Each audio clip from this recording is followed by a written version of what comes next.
සිය ගාණක් විදේශගත තරුණ මහත්තුරු කතා කරනවා. හම්දුරනේ රට හිටියත් දිය වුණා සල්ලි හම්බ කරා ලංකාවට ගියපුවාම ඇති දෙයක් නැහැ. අය රට හිටියා කියලා නෑ. මෙහෙ හිටියා කියලා දැන් මොකද වුනේ? නරකද පුළුවන් කාලේ දැන් මතක් වෙන්න ඕන මොකද්ද? මම අවුරුදු 20 ඉඳන් බුදුහාමුදුරන්ට උදේට පැන් පූජාව කරන්නේ. මම අවුරුදු 20 ඉඳන් බුදුහාමුදුරන්ට දාන ටික තියන්නේ. මම මේ තරුණ මහත්තුරුන්ට අපේ දූ දරුවන්ට බොහොම කරුණාවෙන් කියන්නේ. හෙට ඉඳන් ගෙදර උදේට බුදුහාමුදුරන්ට බුදු පූජාව තියන්න. ඔක බැරි වෙයිද කරගන්න? පිරිසියක් කරගෙන මොනා හරි දාලා තියන්න. පින් සිද්ධ වෙන්නේ නැද්ද? කොච්චර පින් සිද්ධ වෙනවද? පුද්ගලික වශයෙන් දන් දීලා ඉහළ මානිසංස ලබන්න පුළුවන් උත්තමයා කවුද? උයනවනේ දුදේට ගෙවල් මං කියන මොනා හරි කමන්නේ. අයමයි කියලා රැට රත් කරපෑම තියන්නේ. මොකවත් නෑ කියලා. සම්බෝලයි බතුයි හරි කමක් නෑ. බිස්කට් එකක් හරි තියාගන්න. පැන් වීදුරුව වරද්දන්න එපා. මේක මට සතුට තමයි. දැන් කොල්ලෝ මේක හරියට කරනවා. අම්මලා අඬ පිං දෙනවයි. මේ තරුණ පිරිස උදේ නැගිටපු ගමන් බුදුහාමුදුරුවන්ට පැන් පූජාව තියන්නේ. අම්මලා කතා කරලා කියනවා හාමුදුරුවනේ එල්ලි වෙනකන් හාමුදුරුවන්ගේ බණ දාලා තියෙන්නේ. ජීවිතේ වරදින්නේ නැහැ. ධර්මයේ ගුණ කියවෙන තැන කියනවා සන්දිට්ඨිකෝ. අහලාද මං හිතන්නේ සාන්දෘෂ්ටිකයි. මොනාද සාන්දෘෂ්ටික? ධර්මයේ ගුණ ප්‍රතිඵලස් පනා පිට විපාක දෙනවා පින්නතුනේ. ඔය නෙවෙයිතින් මේ මට කියන ඒවා සහ හොඳ ජීවිතයේ අත්දැකීම් හාමුදුරුවෝ කියන විදිහට ඉන්න පටන් ගත්තා විතරයිලු.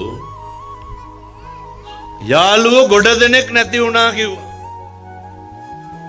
කවුද නැති වෙලා තියෙන්නේ? අසත්පුරුෂෝ සේරම අයින් වෙනවා. බල්ලෝ නාවනකොට පිරිසිදු වෙනකොට මොකද වෙන්නේ? මැක්කෝ හැලෙන්නේ නැද්ද? පිරිසිදු වෙන්නකො ඔය එල්ලිලා ඉන්නේ උන් සේරම හැලෙනවා. ඉතුරු වෙන්නේ කවුද? අපිට ගුණයගෙන දෙන පිරිස විතරයි. අවසානයේ ඉතුරුලා තරුණයෝ කියනවා හාමුදුරනේ අම්මයි තාත්තයි විතරයි ඉන්නේ කියලා. කවුද හදවතින් ආශිර්වාද කරන්නේ? අම්මයි තාත්තයි විතරයි. කොල්ලෝ කියනවා මෙච්චර කාලයක් අම්මයි තාත්තයි කියනවා වහ කදුරු වෙලාලු තිබ්බේ. මෙච්චර කාලයක් අම්මා කියන ඒවා දැනিলা තියෙන්නේ මොනවා වගේද? අම්මා වදකාරයෙක් විදිහට පෙනුනේ කිව්වා. තාත්තා කියනවා ගණන් ගත්තෙම නෑ කිව්වා. හැමදාම රෑ 11ට 12ට ගෙදර ආපු අපි ඔය මං බන්ධනාගාරවල බණ කියන්න යනවා. දැන් ඔය මෙහෙට නිදත් යන මාතර බන්ධනාගාරේ දේශනාවකට. ඒ වගේ ගියපුවාම පින්නතුනේ 400 ඉන්න ඕන තැන 1500ක් විතර ඉන්නවා. මේ තරුණයෝ ඇවිල්ලා කියනවා හාමුදුරුවනේ පින් සිද්ධ වෙයි මේවා එළියට ගිහිල්ලා කියන්න. මොනවාද? කොල්ලෝ කියන එකම දේ අම්මා තාත්තා කියන දේ වුණා මේක වෙන්නේ නැහැ. අම්මා තාත්තා කියනකොට අහවල ඇසුරු කරන්න එපා. එතකොට අම්මලාට මොකද්ද කියන්නේ? කොල්ලෝ කියන මට අය ගෙට වෙලාම ඉන්න කියලාද කියන්නේ කියලා. ඇසුර හරි බරපතලයි. ජීවිතේ පුරුදු වෙන්න මතක තියාගන්න බිරිඳ දෙමව්පියෝ වදයක් වුණාට අය කවදාවත් අම්මා තාත්තා කියන වහනවද? සම්මා ජාතියකට අන්තිමට මොකක් හරි වුණාම කවුද? ඔක වෙලා නැත්තම් ඉතින් වුණාම තේරෙයි. අම්මයි තාත්තයි විතරයි. ඔය ඕන තරම් අපි දැකලා තියෙනවා. ඔය ගෑනු ළමයි හුලන්න බැරුණාම පැනලා යනවා නේද කොල්ලොත් එක. මේ පැතිවල නම් එහෙම නැතුව ඇති. ගිහිල්ලා අන්තිමේට මොකද්ද වෙන්නේ? ඔය ළමයෙකුත් අරගෙන අවුරුද්දකින් විතර ගෙදර එනවා. අර මරුණා කියලා හිතාගත්තා කියලා කියපු අම්මයි තාත්තයි අන්තිමේට අනේ අර ළමයා අරගෙන මොන්ඩිසෝරි යනවා. මෙව ඕන තරම් මේකේ වෙනවා. කවුද ඉන්නේ අන්තිමේට? අම්මයි තාත්තයි විතරයි. කොල්ල බන්ධනාගාරේ ඉඳන් අම්මගෙන් අහනකොට ඊළඟ නඩුවට සල්ලි කොහොමද කියලා කොල්ල බැලුවගේ අම්මාගේ කන් දෙක දිහා.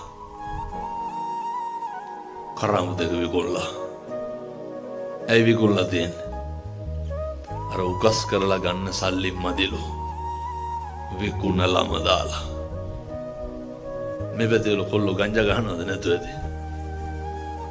නෑ බොහෝ පැතිවල ගහනවා. ඒක මම මේ කියන්නේ මේ පැතිවල නැති වුණාට මොකද? පුදුම විදිහේ දේවල් වලට හුරු වෙලායි. වා තේරෙයි. පස්සේ ඉන්න කවුරුවත් ඉන්නවද? කිසි කෙනෙක් නැහැ. ඔය පහළ ප්‍රදේශයේ තරුණේ මේවා තේරුම් ගන්න ඕන හොඳට. බල්ලෙක්වත් නෑ අපිට. පැලකට ගිහිල්ලා කොල්ලොත් එක බියර් බීලා ඔය ට්‍රිප් යනවා නේද කට්ටිය?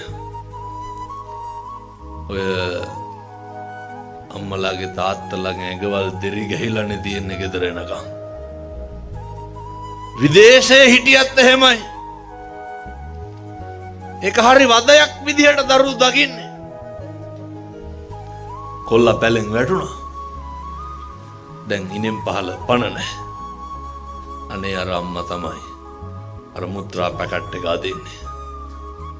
කොහෙටපු යාළුවෝ මතක තියාගන්න. අපිට නැති වුණාම අපිට කවුරුවත් නැහැ. අපිට කොච්චර නැති වුණත් අපිට කොච්චර බැරි වුණත් අපි අමතක කරන්නේ නැත්තේ කවුද? අම්මයි තාත්තයි. අපි කොච්චර වද දුන්නත් කොච්චර දුක් දුන්නත් කොච්චර නින්දා කෙරුවත් කොච්චර අපවාද කෙරුවත් මොකක් හරි වුණාම පුතේ කියලා කියන්නේ කවුද? ඒ දරු දුක දරු සෙනෙහස. ඒක කවදාවත් නැති වෙන්නේ නැහැ පිනතුනේ. දරුවෝ කොච්චර හිතර දෙව්වත් මේ අම්මලාට තාත්තලාට දරුවෝ ගැන වෛරයක් ඇති වෙලා තියෙනවා. තරහ ගියපු වෙලාවට මොන කතන්දර කිව්වත් මොකක් හරි වුණාම ඉස්සරළම ඇස්වලට කඳුළු වැටෙන්නේ කාගේද? අම්මගේ තාත්තගේ. ඒ හින්දා මම මේ තරුණ දුවලට පුතාලට කියන්නේ අපිට ඉන්න සම්පත් එක තමයි අම්මයි තාත්තයි. අපිට ඉන්න ළඟම ඉන්න පිරිස තමයි අම්මයි තාත්තයි. ඒ හින්දා දැන් මම මේක කියන්න හේතුවක් තියෙනවා. ජීවිතේ වැඩිපුරම අකුසල් සිද්ධ වෙලා මේවා සම්පූර්ණ වෙන්නේ